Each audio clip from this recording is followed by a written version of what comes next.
नमस्कार दोस्तों, प्रखर इंडिया यूट्यूब मंच पे आपका स्वागत है। बहुत बड़ी खबर आ रही है उत्तर प्रदेश भारतीय जनता पार्टी से। उत्तर प्रदेश भारतीय जनता पार्टी में इस समय मंडल अध्यक्ष और जिला अध्यक्षों का चुनाव चल रहा है। अलग अलग जिलों में भारतीय जनता पार्टी अपने संगठन को नया स्वरूप दे रही है। वहीं पर भारतीय जनता पार्टी उत्तर प्रदेश में नए प्रदेश अध्यक्ष की तलाश में है कि नए प्रदेश अध्यक्ष को उत्तर प्रदेश में बनाया जाए। आज की इस वीडियो में आपको मैं बताने जा रहा हूं किन लोगों के नाम नए प्रदेश अध्यक्ष के लिए चल रहे हैं। आपकी जो भी राय हो, आप अपनी राय को कमेंट करिए। चैनल पर पहली बार आए हैं तो चैनल को सब्सक्राइब करिए। और मैं आपको बता दूं 2027 में भैया चुनाव है, तो 27 के चुनाव के लिए चाहे योगी हो, चाहे अखिलेश यादव हो, चाहे मायावती जी हो, चाहे कांग्रेस हो, चाहे चंद्रशेखर आजाद हो, सब अपने अपने लेवल पर तैयारी कर रहे हैं। 27 के चुनाव के लिए भारतीय जनता पार्टी जातिगत समीकरण को ध्यान में रखकर, हर पार्टी जातिगत समीकरण देखती है। कहने को मुंह से चाहे जो कहा जाए कि हम जातिगत नहीं देखते, हमारे लिए जाति महत्वपूर्ण नहीं है, तो भारतीय जनता पार्टी जातिगत समीकरण देख रही है। इस जातिगत समीकरण में 1 2 3 3 2 5 5 3 8 लोगों के नाम चल रहे हैं। नाम मैं आपको बता रहा हूं, इनकी हैसियत क्या है, क्यों इनको बनाया जा सकता है। इनमें से एक का नाम अमरपाल मौर्य, बीएल वर्मा, प्रकाश पाल, विनोद सोनकर, हरीश द्विवेदी, डॉक्टर दिनेश शर्मा, विद्यासागर सोनकर, बाबू राम निषाद। पहला नंबर में बताता हूं अमरपाल मौर्य का नाम।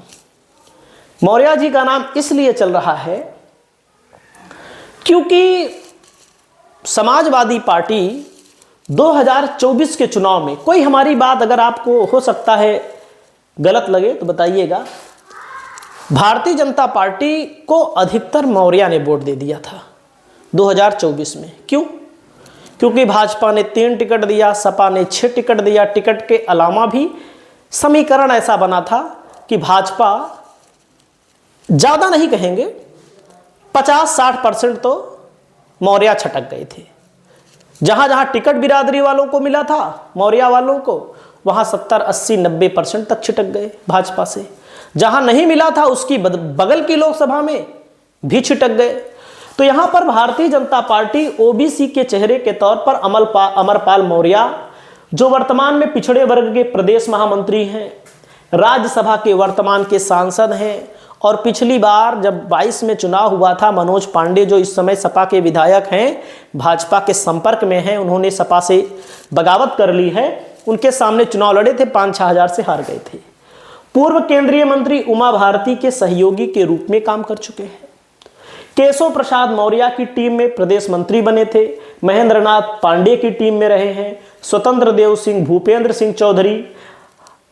तो आप समझ सकते हैं जितने भी भाजपा के नेता प्रदेश अध्यक्ष रहे, उन सब की टीम में काम कर चुके हैं। और क्यों बन सकते हैं? डिप्टी सीएम के करीबी बताए जाते हैं।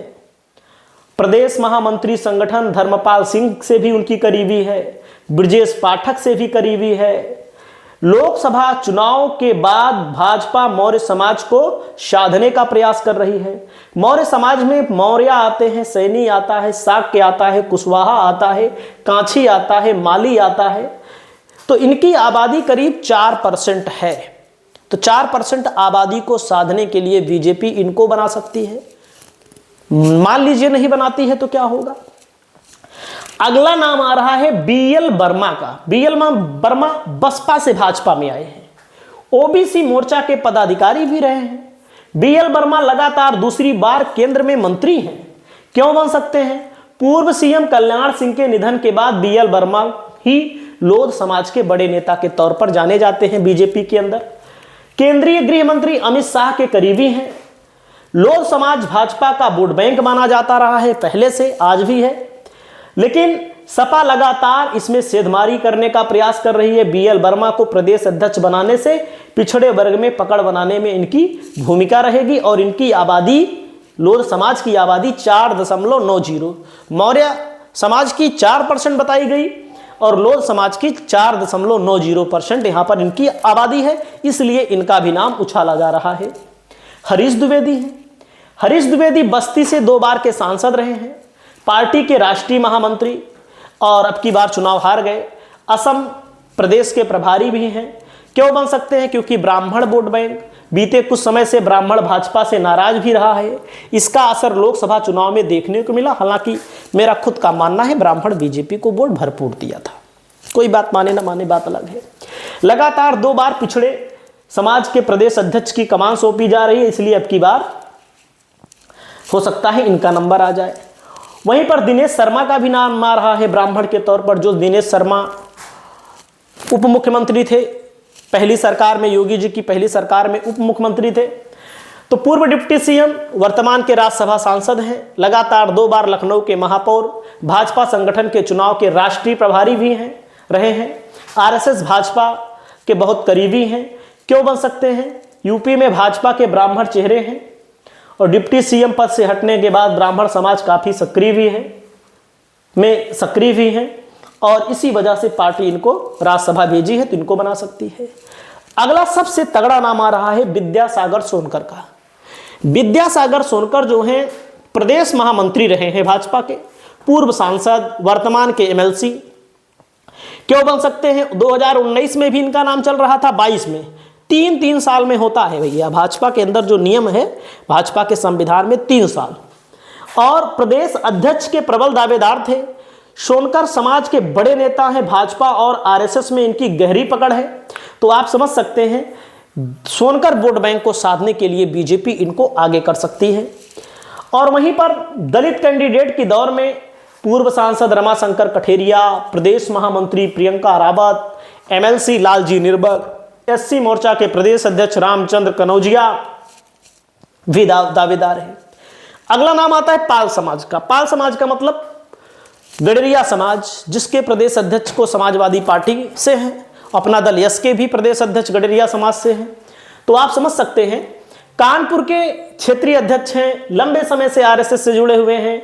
पाल समाज बीजेपी का वोट बैंक माना जाता है, लेकिन लोकसभा के चुनाव में झिटक गया था। अभी तक पार्टी ने पाल नेताओं को बड़ा पद नहीं दिया है, किसी भी पाल नेताओं को बड़ा पद नहीं दिया है। सपा ने पाल बिरादरी से प्रदेश अध्यक्ष बनाया है। पाल गडरिया समाज को साधने में मदद मिलेगी। प्रदेश में पाल की आबादी 4.5% यहां पर बताई गई है। अगला नाम आता है बाबूराम निषाद का। निषाद में आप देख रहे होंगे संजय निषाद इस समय चर्चा का विषय बने हुए हैं। संजय निषाद की लोकप्रियता दिनों दिन भारतीय जनता पार्टी ने घटा दी है और संजय निषाद इस समय भारतीय जनता पार्टी के कार्यकर्ताओं के ऊपर उल्टे आरोप लगा रहे हैं कि इनके लोगों ने हमारे बेटे संजय निषाद को चुनाव हरवा दिया। तो बाबूराम निषाद, केवट, मल्लाह, इनकी आबादी करीब 4.35% है, 4.35% है। तो आप समझ सकते हैं। तो बाबूराम निषाद वर्तमान के राज्यसभा सांसद भी हैं, इनका भी नाम सुर्खियों में है।